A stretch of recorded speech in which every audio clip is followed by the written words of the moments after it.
Going on, everyone? It is Thursday, and I'm answering a few more questions on that thread I posted about what everybody wanted help with.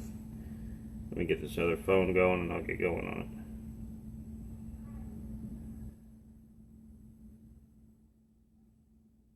If you have more questions or anything else you want me to cover that I haven't covered, feel free to post up.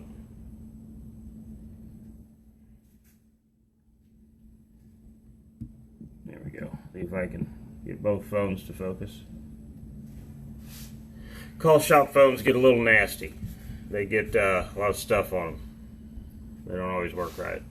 Alright, so next three questions online was Cajun squeal, a bouncing hen, and then a single duck feeding. So I'm going to start with a Cajun squeal. So that's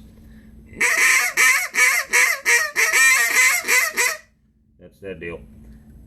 Super ducky, good call to use. It sounds really natural at the end of a quack. How do you do that? First off, you have to have your quack down to get a Cajun squeal out, and you have to have the proper technique before you can go to get a Cajun squeal.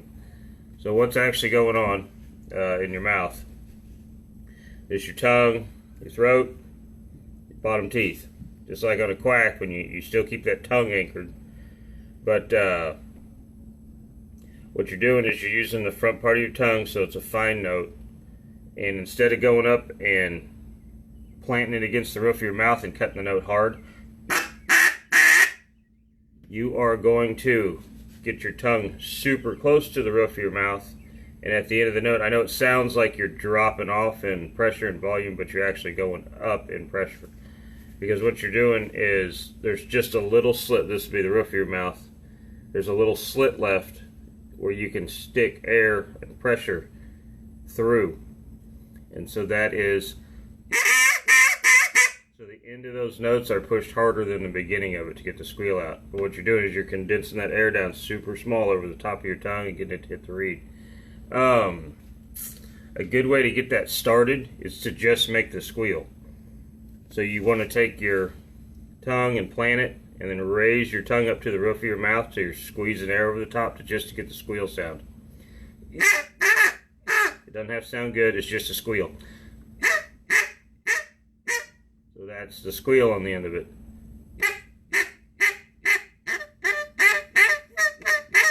You're almost locking the reed up, that's what makes that squeal sound. And you're not pinning the reed to the tone board.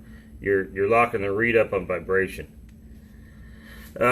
So a good way to, like I said, start is just to get the sound. So you can feel what that feels like, and then you can start trying to add it to the end of the note. You're going to start off slow, and the note's just going to die out. But like I said, when you get to the squeal, you got to push through the opening you're leaving. So, I mean, you're not leaving much. I mean, it's an itty bitty amount. So you just got to push hard enough to get air to go over your tongue and hit the reed. And then at the very end of the note is when it gets cut. So that's when it gets all the way to the roof of your mouth. Well, Mark, when you're at work, I'm at work. That's kind of how this works. But yeah, so like I said, you just get the squeal, and then you start adding it on the end of that quack. And it'll be slow to start, and then you can start speeding it up as you get the hang of it. But like I said, it's more pressure at the end of the note.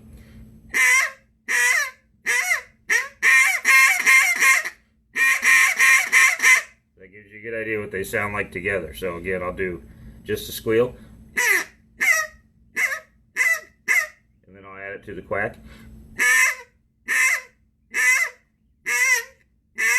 and that will do it sped up.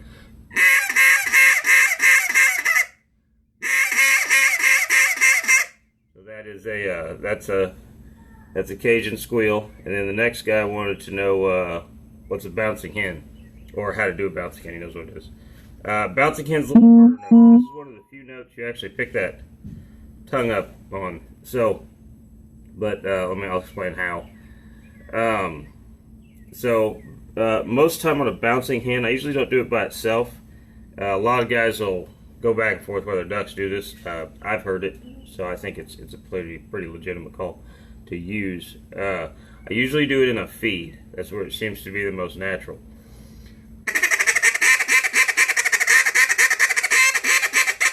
And you can bounce a hen deep, and you can bounce a hen real high pitched. You can, or you can do one real high pitched. So it's two notes, and a lot of guys will hear this as like you're inhaling and exhaling on the note, but you're not. But it's two notes. It's one, two.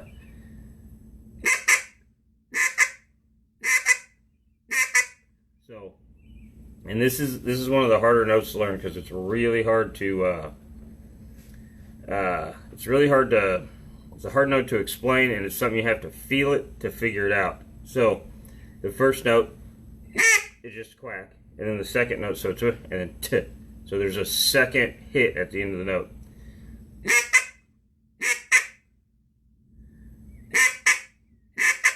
So you're taking the middle of your tongue and you're making that first cut against the roof of your mouth, and then you're not picking your tongue up off your teeth, but you're using the very tip of it to make the t. So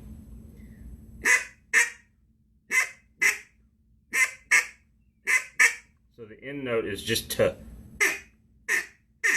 So again, just like on a Cajun squeal, to get the sound, bury that tongue against your teeth, and you're going to curl it like that, and you're just using the tip of it to get that t out.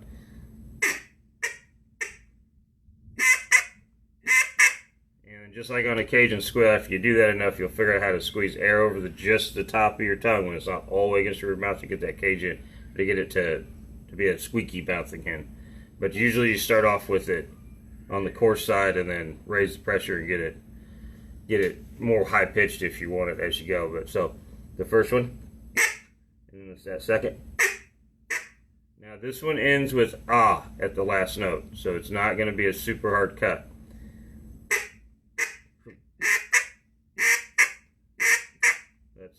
That's the two pieces, so we'll do them slow.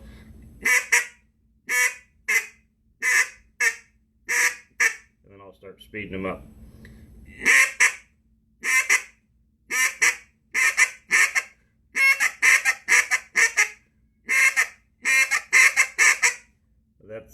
That's your Cajun squeal, or that's your bouncing hen. Like I said, it's two notes, wah, t.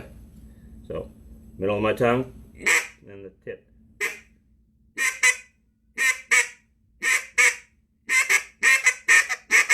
And as you do it, you'll get them quicker and quicker, and you'll run the notes close together.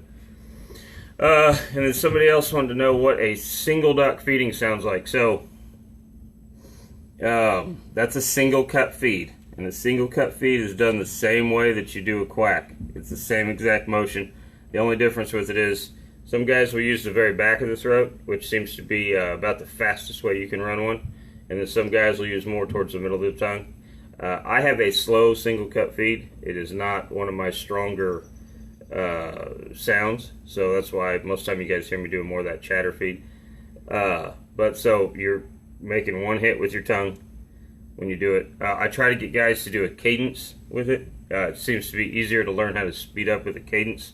So one single cut on a feed would be to get your tongue going. I suggest you do two. So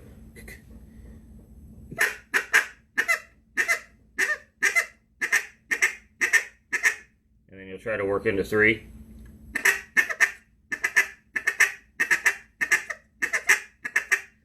And but like I said, that is just your tongue going up and cutting the note. A similar feeling to the speed of how fast your tongue shoots at the roof of your mouth, come down and hit it again, it would be a cough. So if you the feeling, I don't know what hits in your mouth, but the feeling of that, that's about the speed of it. So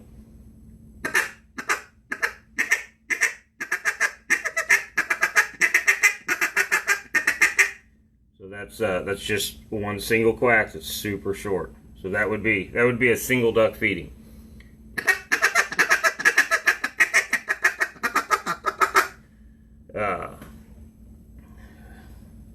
Another good way to think about that is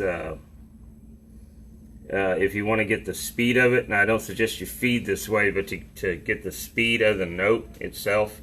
Now, like I said, don't feed this way because this will mess you up. This is just a start note to get you to make the sound. If you take your tongue off your bottom teeth and put it against the roof of your mouth, and you're just going for, then you can feel a note cut fast that way. So that's just my tongue going t, t. You're just saying t. And then move it to the middle, to the back of your tongue, and try to get the same out. And then, like I said, 2 is actually easier than 1 because it's easier to get your tongue going than it is just that one single. So you want to.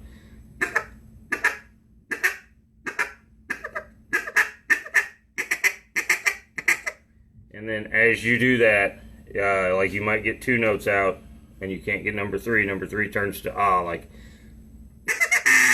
because your tongue can't keep up. You'll have to go 2 and then try to get the 3rd out 1 week and then try to get 4. Usually after you get to where you get 4 or 5, you can start where it'll just run and then you'll lose it and then it'll run and you'll lose it.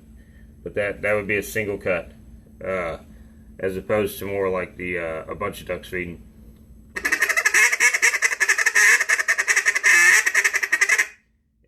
That is the same as a single cut, except for you bring the front of your tongue into it. And similar to a bouncing hen, you're hitting once here, and then you're hitting once on with the tip of your tongue on the small part to get the chatter out. But like the tip of my tongue never unanchors from the back of my teeth when I'm feeding. So single cut feed.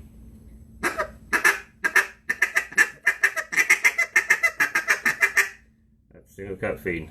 So again, if you guys got any questions or you want me to go over anything, just drop me a message or post on any one of these videos. We watch comments on all of them. See y'all later.